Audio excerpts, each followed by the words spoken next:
Hey everybody, what's up? Good afternoon. It is about 12:16 going on 12:17.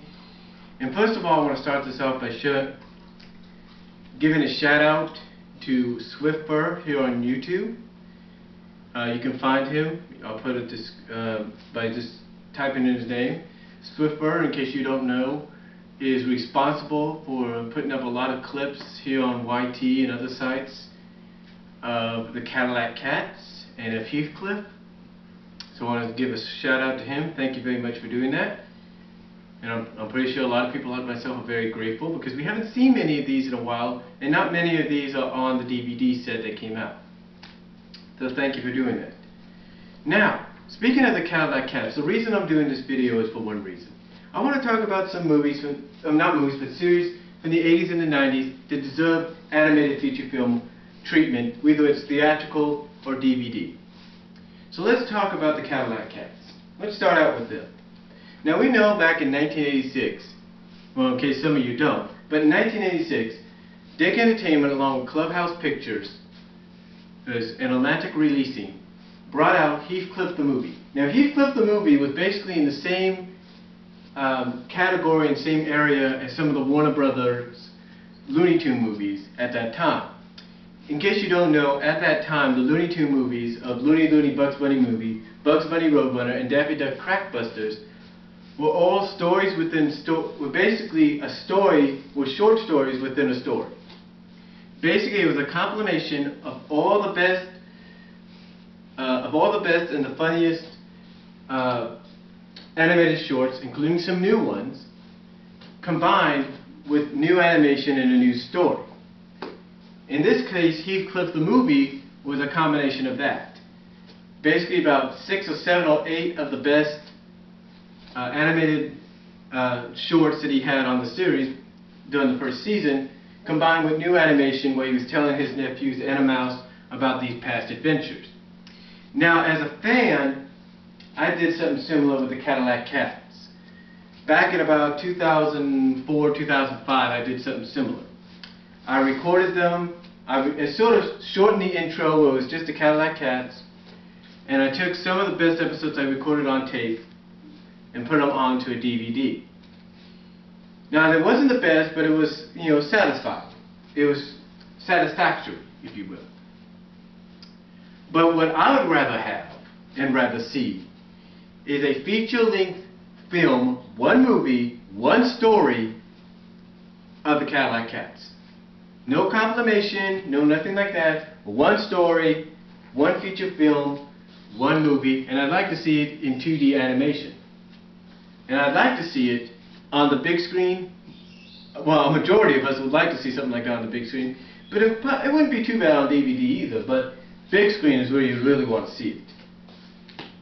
Now I know some people would say, well, if they do that, they're going to do it the same way they've done Alvin the Chipmunks and currently how they're doing Yogi Bear. They're going to do live action with this crappy CGI. Well, that might be true, but if I had my way, it would be 2D animation with a little bit of CGI. But that's what I'd like to see. I would like to see the Cadillac Cats, you know, feature film, one story, no compilations, one story, on the big screen, or maybe direct to DVD if that was the case. That's what I'd like to see. Another series from the 80s, another animated series from the 80s I would like to see on the big screen, or at least in direct to DVD as a feature film, is the Gummy Bears. But here's what I would do with the Gummy Bears. I would age the young characters, like the Cubs, like Sonny, Cubby, and even the Barbie Cub, Buddy. I would age them to maybe the mid to late teens. Now, I would put in a little romance factor in that as well. Now, I know a lot of people, if you don't know, a lot of you people may or may not know this, but I'm more of a supporter of Cubby and Sonny as a couple. Now, I know you're probably thinking, well, they lived in the same tree together. They're more like brother and sister. They're not brother and sister. They're not by blood. They may act like it, but they're not. And the truth is, as time goes on and characters like this were to grow, things would change. Again, I mentioned this one time, and you take a look at Friends. Take a look at the Friends show back when it aired on NBC. You had the same people living under the same roof, and various couples of them, and some of the men and women got together as couples. Yeah, they lived under the same roof. They treated each other like brother and sister sometimes, but they were basically like boyfriend and girlfriend. Get what I'm saying? But that's what I would do. And again, I would like to see that theatrically, but knowing Disney, if they were to do it, it'd be DVD. Now another series I would like to see, and this comes from the 90s. This comes from the 90s. But I would like to see, again, this comes from the 90s, I would like to see, and it's long overdue as far as I'm concerned, Tiny Toon Adventures as a feature film. Now I know you're thinking, well, they had one already. That was direct to VHS, and it really wasn't much of a feature film. It was more like a 2-hour, hour-and-a-half special. It was a feature film, but not in that way. The feature film I'm talking about would be more like giving closure of the start of a new era for the characters. That's what I would do. That's how I would present it. And I would try to put it on the big screen, but maybe direct-to-DVD would work just as well. But that's what I'd like to see. Honestly, I'd like to see that. Now, another one I'd like to see that's from the 90s, and this would really get you, and this is more legitimately something I'd like to see on the big screen, because you take a look at the technology you got today, hey, CGI-wise and everything, I'd like to see Reboot. That's right, I'd like to see Reboot on the big screen. And when you take a look, and again, take a look at some of the technology used in Avatar. Take a look at some of the technology used in Clash of the Titans and stuff like that.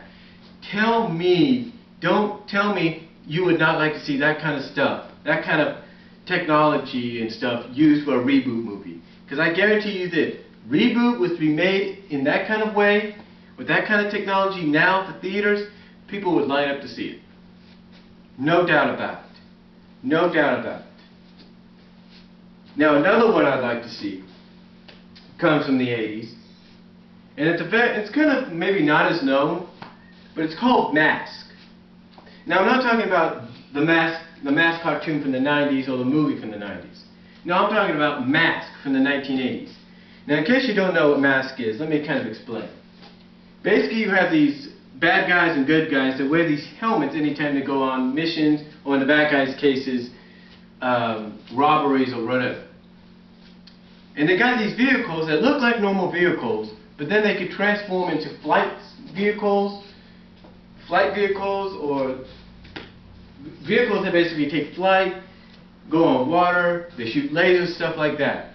And if you don't know what I'm really talking about, Google it, YouTube it, put 1986 on it, or 85, you'll see what I'm talking about. But that's what I would like to see on the big screen, because again, you take a look at the technology they use, that would be something that would be a success on the big screen, no doubt about it.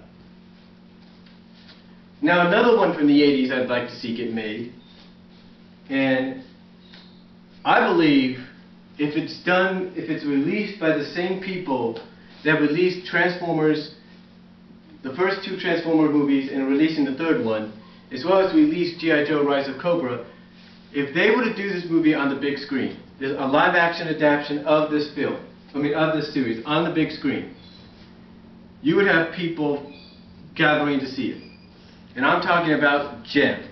That's right. Jem deserves a big screen treatment. I mean, the creator herself has said that she would like to see Jem be revived. And what better way to revive that franchise than to put it on the big screen?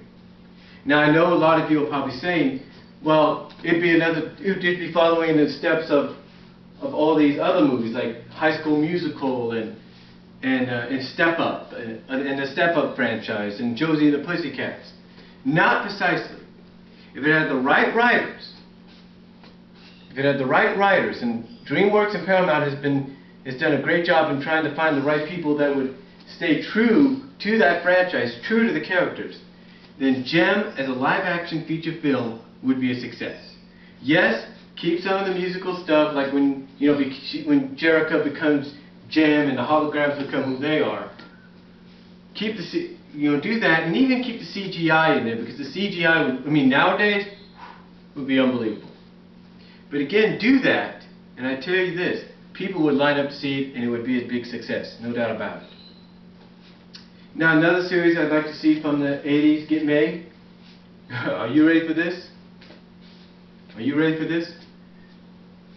Even though the same studio has a series already being adapted into live action, one movie I'd like to see hit the big screen, and again, it goes back to what we have technology-wise now, like what you saw in Avatar.